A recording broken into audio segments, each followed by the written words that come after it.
Hello people, Grumpy Man here. Beautiful day in downtown Montreal.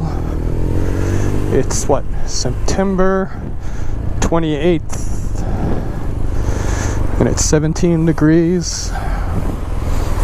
Pretty nice day. This morning was rainy. It was like a mist, just enough to piss you off basically, and like 12. Like just enough to mess with your windscreen, but not enough to get the roads all gross. So, what's been going on? Man, what's with the traffic? Do this maybe.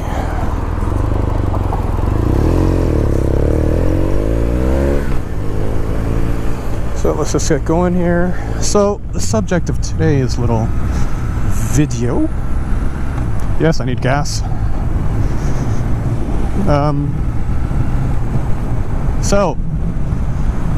It's the 3-year, it's just past the 3-year, well, about a month past 3-year anniversary of me and my little bicycle here.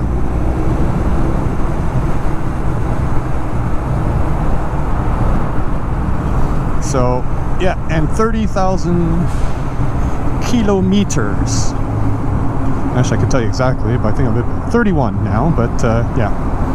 So, just figured I'd talk a bit about that. I've done I don't think I did a 10K. I don't think I was on the YouTubes yet. Oh wow, car without any lights whatsoever. Not even running lights. Back there, that's nice. So, that's a very bright side light, dude. So yeah, what can I tell you after 3 years? Well, I could tell you a little bit when I got it. I don't want to go too much into it because I covered that in my 20K video, but basically I had just sold about a month prior. I had a VFR, 1999 VFR 800, so 5th gen, gear driven cams, all that beautiful bike, and I wasn't riding a lot, and I liked the bike, but I didn't have the comfort that I needed to do longer distance. So I was at the point where, you know, the suspension, even on a brand new VFR, the suspension wasn't all that great. It was undersprung, underdamped.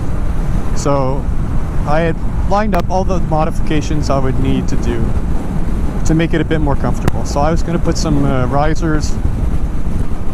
Not that it's a super sport bike, but just to raise them up a little bit. Seat, so a Sargent seat. Send my suspension off to Jamie Doherty in Indiana, who takes a rear shock off of a Honda sport bike, so like a CBR 900, and machines a piece so it fits, and then you give him your weight, the type of driving you do, and he puts the right oil, spring, and valving in it to suit what you do. Beautiful. He's really well known for VFR. He does work on other bikes too, I believe, but VFRs, he's really a go-to guy for any VFR. And the front shock, same thing. Send it to him. Or maybe just get springs from him, but if you send him his shocks, he would send you another pair that have been done. So used ones, but he machines them, and anyway, fixes all the valving and cleans it, and he puts the oil and everything. So I was going to do all that. I had done some little mods, like some LED headlights, which were okay, and some side marker lights, and an integrated LED back, because the turn signals were integrated in the back, like by default, but these were better. They're LED and nice. And I priced all that, and it was like it was almost 3,000 Canadian to do all that. And I said, I only paid 4,000 something for the bike. It had 82,000 kilometers on it, which is not a lot for that engine, but still, when people are looking for bikes, I said, you know what, I could sell it now. I'm not riding a lot, so why not I just sell it, and then next year being 2016, get a new bike. Anyway, this bike was announced during the year, and I was reading, because I was reading a lot of stuff watching stuff on YouTube and reading reviews about all the new bikes that are coming out. And I never really looked at BMW stuff, and then I looked at this. I saw a picture of it. I'm like, whoa, what is this? Or they're comparing it to another bike. I forget. Anyway, I'm like, oh, that's pretty cool. And then I just happened to be, I think I was on the mailing list for Moto International here, because I bought, you know, this suit I'm wearing, my Revit Excalibur suit, and I bought gloves and helmets and all my crap for the motorcycle I've bought there. So I was on their mailing list, and they sent me, oh, there's a test ride like August 25th or 26th or something. I'm like, oh, it's free. Well, they collect $20 for charity. So I did that, rode a base model 2015 R1200R, so silver forks, nothing on it. And I fell in love. And then they're like, well, we have a deal now. If you buy it, you have no payments for 6 months. So I said, well, I still have September and probably most of October to drive. So that's 2 months there. Like, I would go buy a bike in January, maybe. You could. Yeah, so anyway, start payments in like April or something. So I'm like, that May, March. Anyway, my math skills these days suck. So I'm like, okay. And so Moto International didn't have one. They said, oh, we can't get one. We'll have to order it. So I'm like, well, the whole point of this is that I can ride maybe for the rest of this season.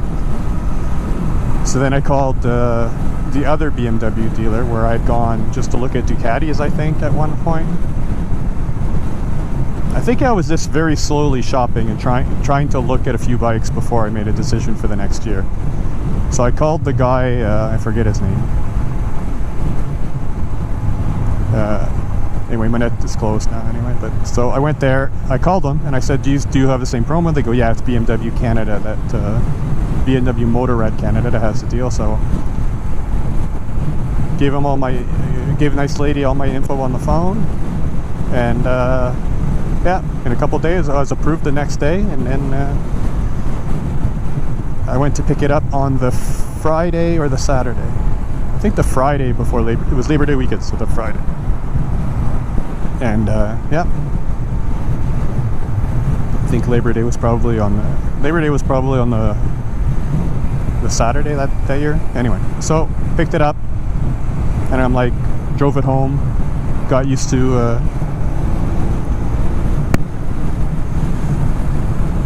it on the little drive home from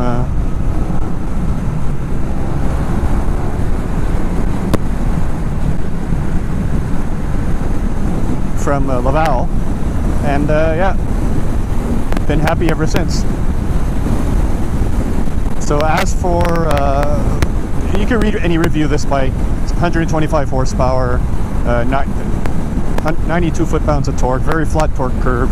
It revs to 8,000, revs to 9,000. No need to ever rev it out that high because the peak horsepower is at like 7,000.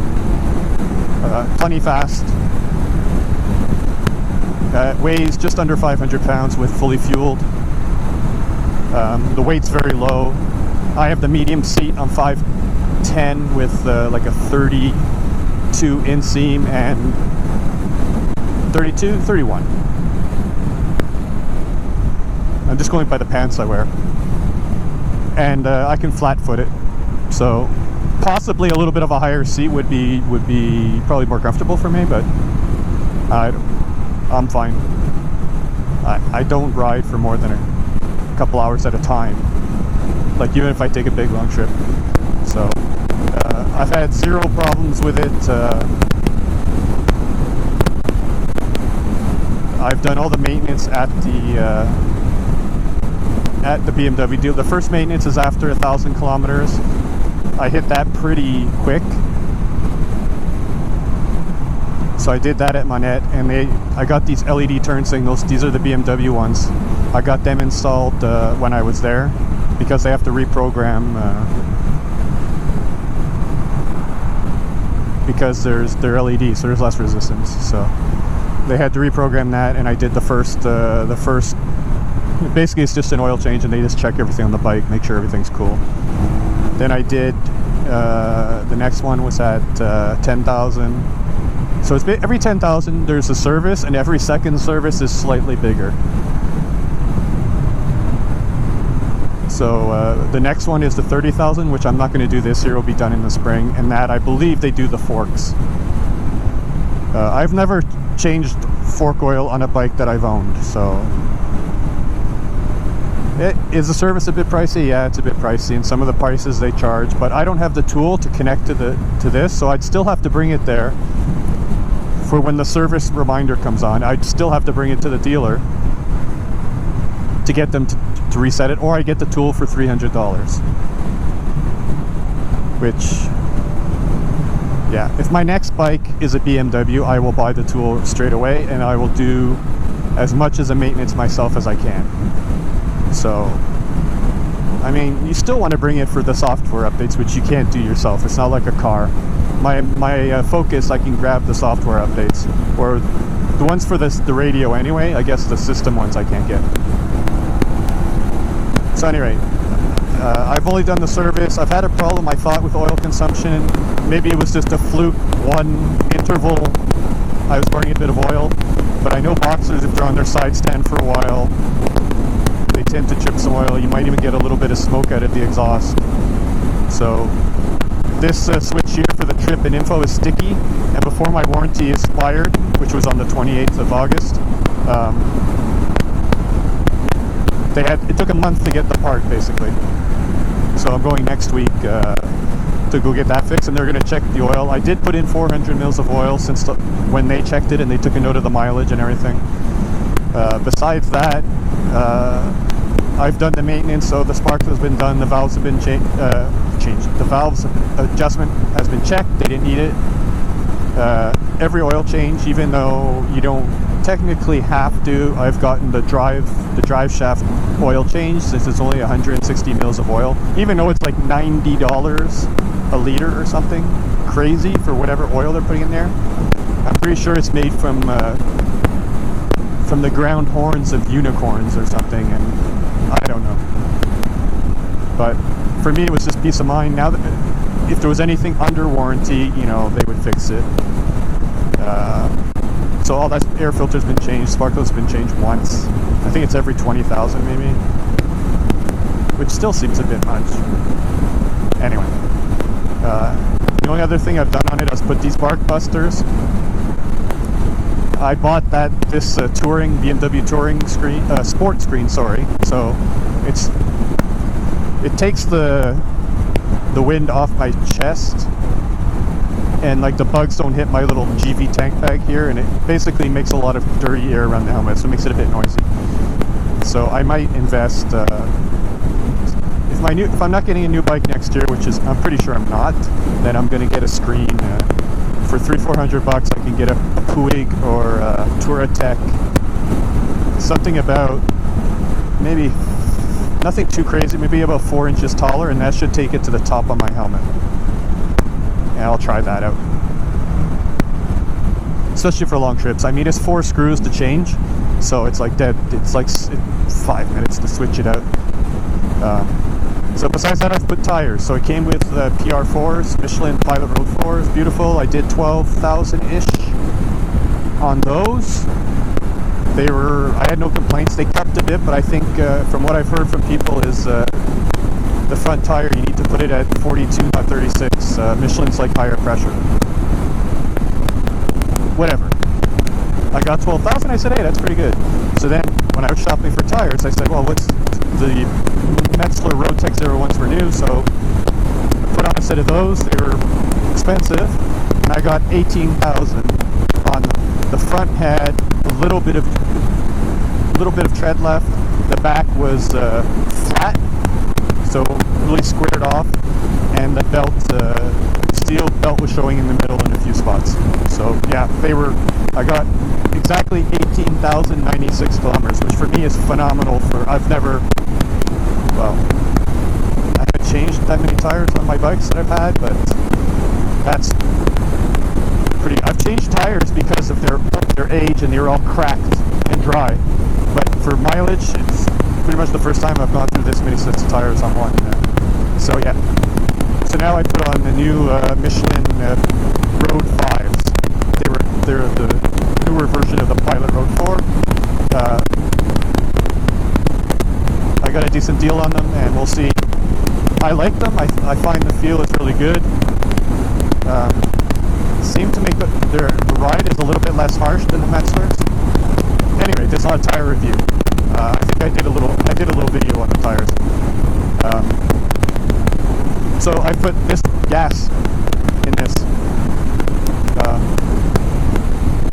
I mean, it's pretty good on gas. It's an 18-liter tank. You can see now, if you see my screen, the trip 1, I always set that when I put gas. Just I don't track it or anything. I just like to see, and it gives me an idea. The gas gauge is pretty accurate, though. If you get it to the bottom and it's flashing, you're putting in like 17 liters of gas. So I have just my side cases on. When I was loaded up with the top case and everything, you can't do. The most I've done, I think once I did almost 370 kilometers on a tank with all the luggage and spirited driving, so where you're not in 6th gear and you're like in 4th and you're just, up, down in the gas. You'll struggle to do 300, but still pretty good.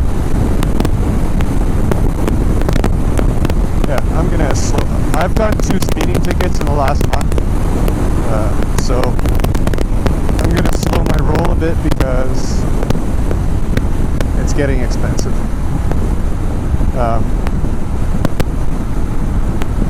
I always try and find negative things about this bike, and the only thing that I don't like that's going to make me switch is the lack of wind protection. But is that really a fault of this bike? It's a naked bike. What do you expect? So, bark busters help for sure. This morning, like I said, it was just spitting, and I had nothing comes on your wrists, so on your hands, so that helps. And with the heated grips, you don't have to have the heated grips cranked. So there's not much I don't like. Comfort wise, I could probably adjust it a little bit. Like, I would love if someone had a used high seat for like a really good price on one of the motorcycle forums. I'd be tempted to get it, because that would make the angle so less on your knees, so your knees would be less bent, because it's that or you get lowered foot pegs. But lowered foot pegs, you got to mess with the controls and everything, which is no big deal, but you lose some ground clearance, which I don't drive that hot, so maybe not a big deal. But yeah, if you want a naked bike, I mean, the price, it's expensive. I mean, this is going to be, I think, 16. I had got the GPS and stuff, so it came to more than that, but I think 16,000 Canadian, and you can get a 2018 fully loaded without the GPS, without bags, and the little windscreen that comes with it, which just basically covers the back of the instrument panel. So other naked bikes are cheaper. KTM Super Duke is probably a little bit more, not really in the same class. Ducati Monster 1200, yeah, probably. I think it's still a little bit more. But if you go into the Japanese naked bikes, MT-09, or MT-10, I guess, because MT-10 is a little bit cheaper. Suzuki GSX 1000F. GSX, yeah, so the naked ones. All the naked ones from the Japanese. The new Honda CBR or CB1000R. Brand new, it just came out. But you know, what does this give you? This gives you cruise control, heated grips, electronic suspension.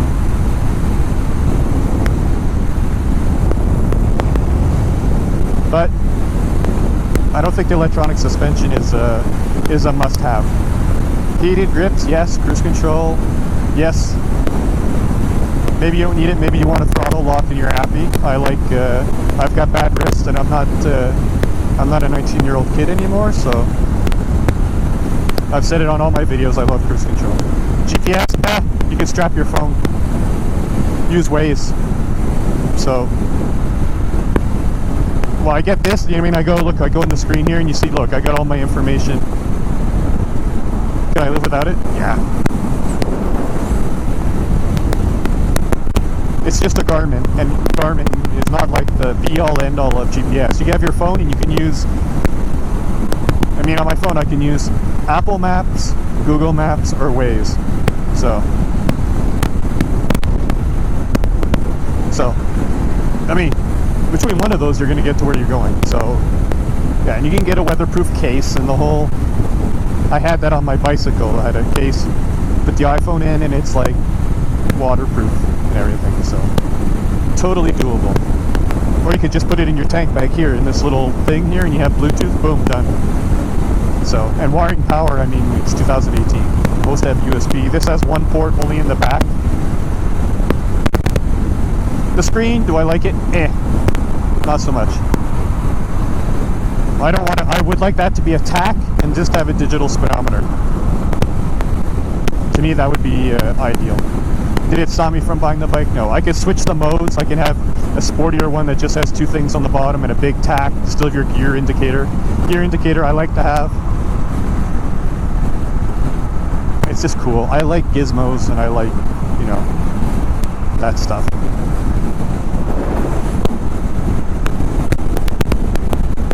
So the positives, I mean, this bike is all about the engine.